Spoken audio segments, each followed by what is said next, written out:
করিছো? তুমি তো তোমার নামের সাথে মেসি যোগ করিছো, মজিদ মেসি হইছো। শোনো, মজিদ মেসি হও যাই মেসি হও, কোনো লাভ হবে না। হিস্ট্রি জানো তুমি? এই মেসি কিন্তু গরিবের সন্তান ছিল, গরিবের সন্তান ছিল, তারে নিয়ে গল্প করে কোনো লাভ নেই তোমার। যাও। ভাই তুই কি করলু? কি করলু তুই? মেসি গরিবের সন্তান। ভাই তুই জানিস মেসির কত কোটি টাকা? ইচ্ছে করলে আমাদের গ্রামের মতো 4-5টা গ্রাম একসাথে কিনে নিবার পারে। আর তুই করছিস গরিব, তুই আমার সামনে করছিস মেসি গরিব না। এই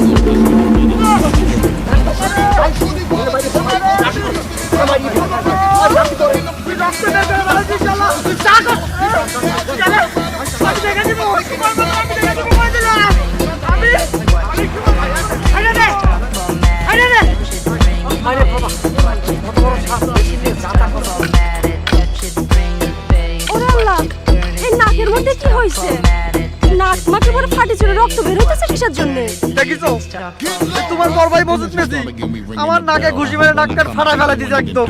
বুঝলাম না, তাই বলে এরকম নাক ফাটায় নাকের মধ্যে রক্ত বের করে দেওয়া লাগবে? এই বিশ্বকাপ শুরু হলে পরে আর্জেন্টিনা আর ব্রাজিলের মধ্যে কোনো ফাটাফাটি শুরু হয়ে যায়, আর এই ফাঁকে ডাক্তাররাও টাকা ইনকাম করে লালে লাল হয়ে যায়। শোনো শিল্পী, তোমাকে আমি ভালোবাসি, এটা কিন্তু সত্যি কথা।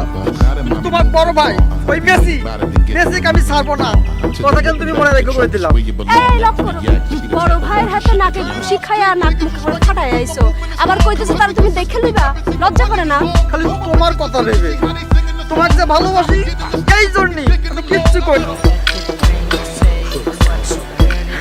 মেসি এই যে জমিদার এরকম একা একা দাঁড়ায়া হিসাবের মতো বুঝতেছি ফাটা দিয়েছি এই ঈশ্বরের হাত দিয়ে একদম ফাটা কান না ফাটাই দিছো, কি করিস বুঝতেছি না।